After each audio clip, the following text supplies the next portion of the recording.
Chapter 15. Peter Rabbit is caught in a snare.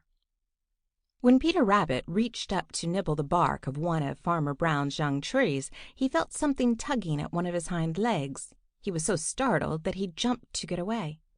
Instead of doing this, he fell flat on his face. The thing on his hind leg had tightened and held him fast.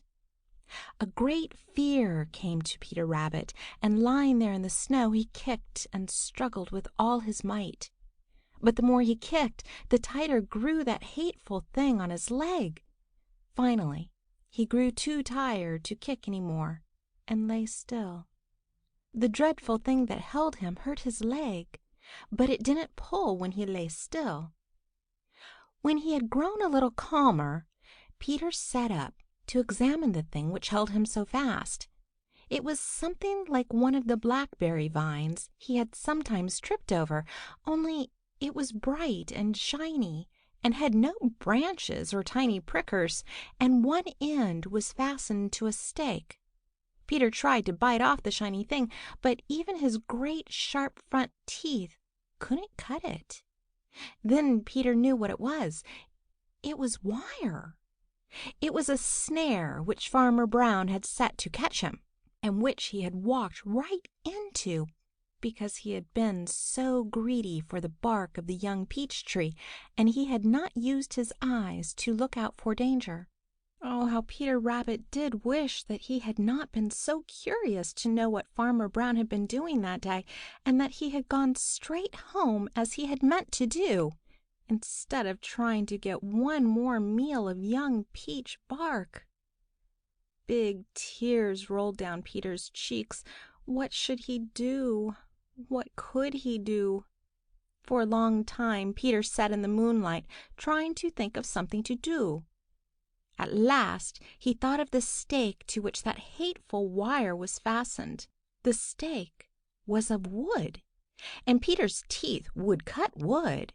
Peter's heart gave a great leap of hope, and he began at once to dig away the snow from around the stake, and then settled himself to gnaw the stake in two. Peter had been hard at work on the stake a long time, and had it a little more than half cut through, when he heard a loud sniff down at the other end of the orchard. He looked up to see, whom do you think? Why, Bowser the Hound! He hadn't seen Peter yet, but he had already found Peter's tracks, and it would be but a few minutes before he found Peter himself. Poor Peter Rabbit! There wasn't time to finish cutting off the stake. What could he do? He made a frightened jump, just as he had when he first felt the wire tugging at his leg. Just as before, he was thrown flat on his face. He scrambled to his feet and jumped again, only to be thrown just as before. Just then Bowser the Hound saw him, and opening his mouth, sent forth a great roar. Peter made one more frantic jump. Snap! The stake had broken. Peter pitched forward on his head, turned a somersault, and scrambled to his feet. He was free at last. That is, he could run, but after him dragged a piece of the stake. How Peter did run! It was hard work, for you know he had to drag that piece of stake after him, but he did it, and just in time he crawled into the old stone wall on one side of the orchard, while Bowser the Hound barked his disappointment to the moon. End of Chapter 15. Chapter 16. Peter Rabbit's Hard Journey. Peter Rabbit sat in the old stone wall along one side of Farmer Brown's orchard, waiting for Mrs. Moon to put out her light and leave the world in darkness until jolly, round, red Mr. Sun should kick off his rosy bedclothes and begin his daily climb up in the blue, blue sky. In the winter, Mr. Sun is a late sleeper, and Peter knew that there would be 2 or 3 hours after Mrs. Moon had put out her light when it would be quite dark. And Peter also knew, too, that by this time Hooty the Owl would probably have caught his dinner. So would old Granny Fox and Reddy Fox. Bowser the Hound would be too sleepy to be on the watch. It would be the very safest time for Peter to try to get to his dear old briar patch. So Peter waited and waited. Twice Bowser the Hound, who had chased him into the old wall, came over and barked at him and tried to get at him. But the old wall kept Peter safe, and Bowser gave it up. And all the time Peter sat waiting, he was in great pain. You see, that shiny wire had drawn so tight that it cut into his flesh and hurt dreadfully. And to the other end of the wire was fastened a piece of wood, part of the stake to which the snare had been fastened, and which Peter had managed to gnaw and break off. It was on account of this that Peter had waited for Mrs. Moon to put out her light. He knew that with that stake dragging after him, he would have to go very slowly, and he could not run any more risk of danger than he actually had to. So he waited and waited, and by, sure enough, Mrs. Moon put out her light. Peter waited a little longer, listening with all his might. Everything was still. Then Peter crept out of the old stone wall. Right away trouble began. The stake, dragging at the end of the wire fast to his leg, caught among the stones and pulled Peter up short. My, how it did hurt! It made the tears come, but Peter shut his teeth hard, and turning back, he worked until he got the stake free. Then he started on once more, dragging the stake after him. Very slowly across the orchard and under the fence on the other side crept Peter Rabbit, his legs so stiff and sore that he could hardly touch it to the snow, and all the time dragging that piece of stake, which seemed to grow heavier and harder to drag every minute. Peter did not dare to go across the open fields for fear some danger might happen along, and he would have no place to hide.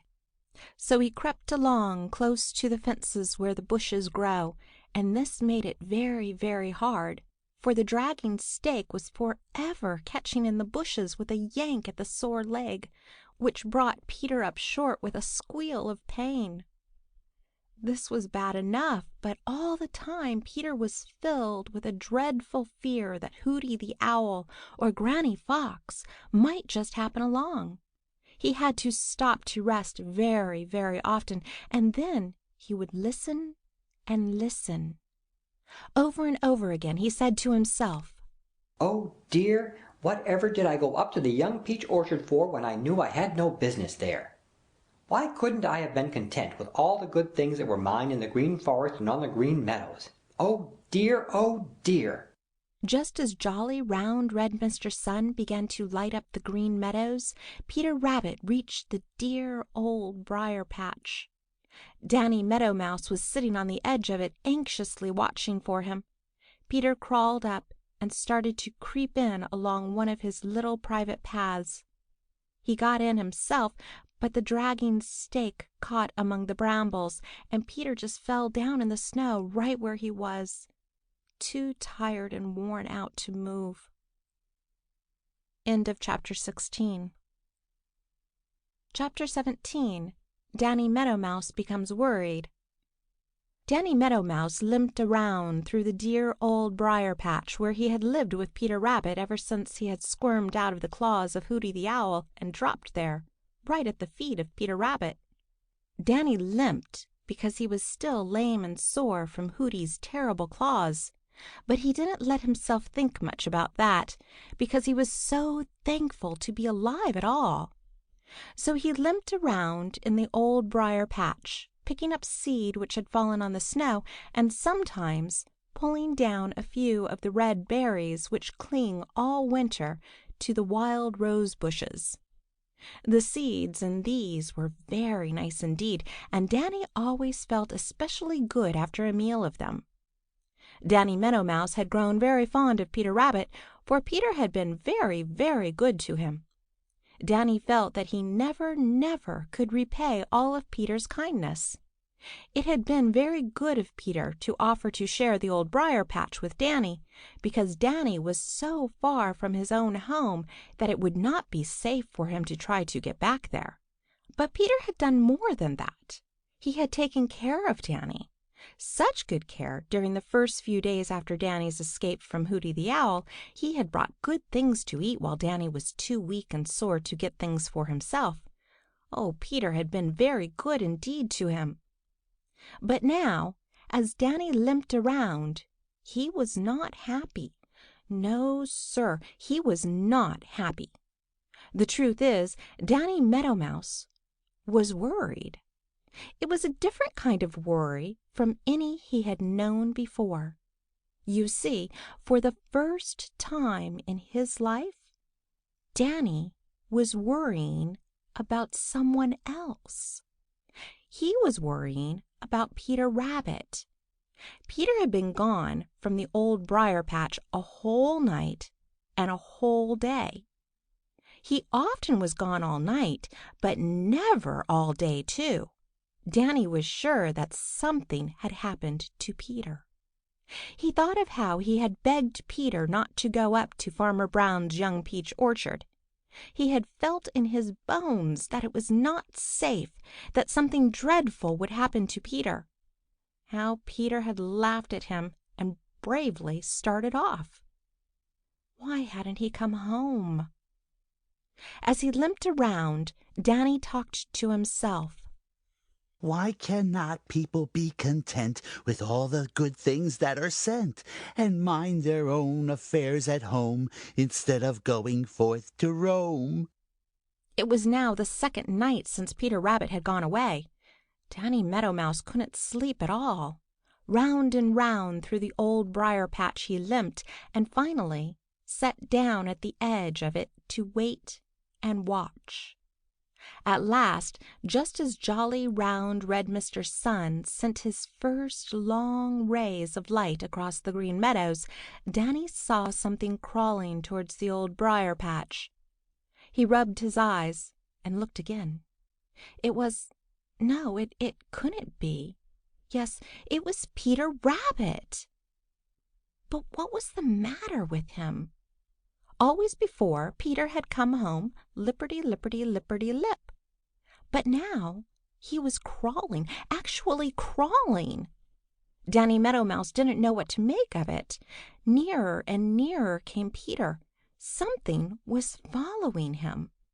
No, Peter was dragging something after him. At last Peter started to crawl along one of his little private paths into the Old Briar-patch. The thing dragging behind caught in the brambles, and Peter fell headlong in the snow, too tired and worn out to move. Then Danny saw what the trouble was. A wire was fast to one of Peter's long hind legs, and to the other end of the wire was fastened part of a stake. Peter had been caught in a snare. Danny hurried over to Peter, and tears stood in his eyes. Poor Peter Rabbit! Oh, I'm so sorry, Peter, he whispered. End of Chapter 17. Chapter 18. Danny Meadow Mouse Returns a Kindness. There Peter Rabbit lay. He had dragged that piece of stake a long way, a very long way indeed. But now he could drag it no farther, for it had caught in the bramble bushes.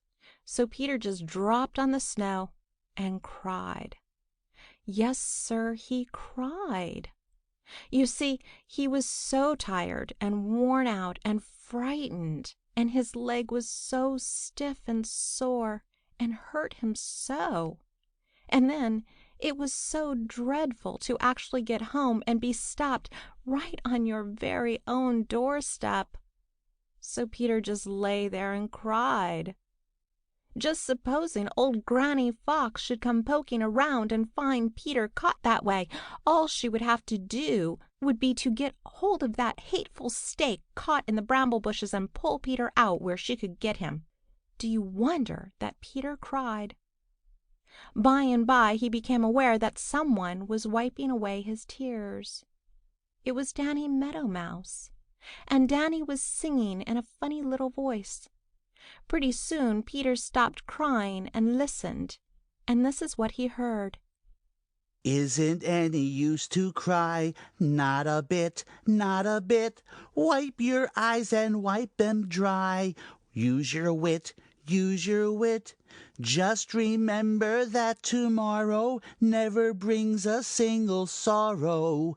Yesterday has gone forever, but tomorrow gets here never. Chase your worries all away. Nothing's worse than just today. Peter smiled in spite of himself. That's right.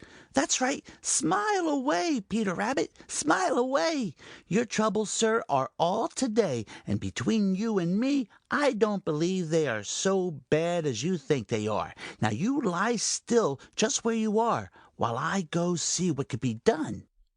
With that, off whisked Danny Meadow Mouse as spry as you please, in spite of his lame leg, and in a few minutes Peter knew by little twitches of the wire on his leg that Danny was doing something at the other end. He was. Danny Meadow Mouse had set out to gnaw that piece of stake all to splinters.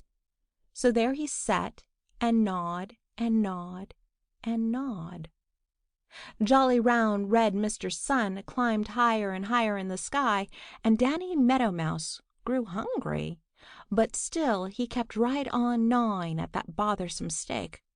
By and by, happening to look across the snow-covered Green Meadows, he saw something that made his heart jump. It was Farmer Brown's boy, coming straight over towards the dear Old Briar patch. Danny didn't say a word to Peter Rabbit. He gnawed faster than ever. Farmer Brown's boy was almost there when Danny stopped gnawing. There was only a tiny bit of the stake left now, and Danny hurried to tell Peter Rabbit that there was nothing to stop him now from going to his most secret retreat in the very heart of the Old Briar patch. While Peter slowly dragged his way along, Danny trotted behind to see that the wire did not catch in the bushes. They had safely reached Peter Rabbit's secretest retreat when Farmer Brown's boy came up to the edge of the dear Old Briar patch. "So this is where that rabbit that killed our peach tree lives," said he. "We'll try a few snares and put you out of mischief." And for the rest of the afternoon Farmer Brown's boy was very busy around the edge of the Old Briar patch. End of Chapter 18. Chapter 19. Peter Rabbit and Danny Meadow Mouse live high. Peter Rabbit sat in his secretest place in the dear Old Briar patch with one of his long hind legs all swelled up and terribly sore because of the fine wire fast around it and cutting into it. He could hear Farmer Brown's boy going around on the edge of the dear Old Briar patch and stopping every little while to do something. In spite of his pain, Peter was curious. Finally he called Danny Meadow Mouse. Danny, you are small and can keep out of sight easier than I can. Go as near as ever you dare to Farmer Brown's boy and find out what he's doing," said Peter Rabbit. So Danny Meadow Mouse crept out as near to Farmer Brown's boy as ever he dared, and studied to make out what Farmer Brown's boy was doing. By and by he returned to Peter Rabbit. I don't know what he's doing, Peter, but he's putting something in every one of your private little paths leading into the briar patch from the Green Meadows. "Ha!" said Peter Rabbit. There are little loops of that queer stuff you've got hanging to your leg, Peter," continued Danny Meadow Mouse. "Just so," said Peter Rabbit. "And he's put cabbage leaves and pieces of apple all around," said Danny. "We must be careful," said Peter Rabbit. Peter's leg was in a very bad way indeed, and Peter suffered a great deal of pain. The worst of it was, he didn't know how to get off the wire that was cutting into it. He had tried to cut the wire with his big teeth, but he couldn't do it. Danny Meadow Mouse had tried and tried to gnaw the wire, but it wasn't the least bit of use. But Danny wasn't easily discouraged, and he kept working and working at it. Once he thought he felt it slip a little. He said nothing, but kept right on working. Pretty soon he was sure it slipped. He went right on working harder than ever. By and by he had it so loose that he slipped it right off of Peter's leg, and Peter didn't know anything about it. You see, that cruel wire snare had been so tight that Peter didn't have any feeling except of pain left in his leg, and so when Danny Meadow Mouse pulled the cruel wire snare off, Peter didn't know it until Danny held it up in front of him. My, how thankful Peter was, and how he did thank Danny Meadow Mouse. But Danny said that it was nothing at all, just nothing at all, and that he owed more than that to Peter Rabbit for being so good to him and letting him live in the dear Old Briar patch. It was a long time before Peter could hop as he used to, but after the first day he managed to get around. He found that Farmer Brown's boy had spread those miserable wire snares in every one of his private little paths. But Peter knew what they were now. He showed Danny Meadow Mouse how he, because he was so small, could safely run about among the snares and steal all the cabbage leaves and apples which Farmer Brown's boy had put there for bait. Danny Meadow Mouse thought this great fun and a great joke on Farmer Brown's boy. So every day he stole the bait, and he and Peter Rabbit lived high while Peter's leg was getting well. And all the time Farmer Brown's boy wondered why he couldn't catch Peter Rabbit. End of chapter 19.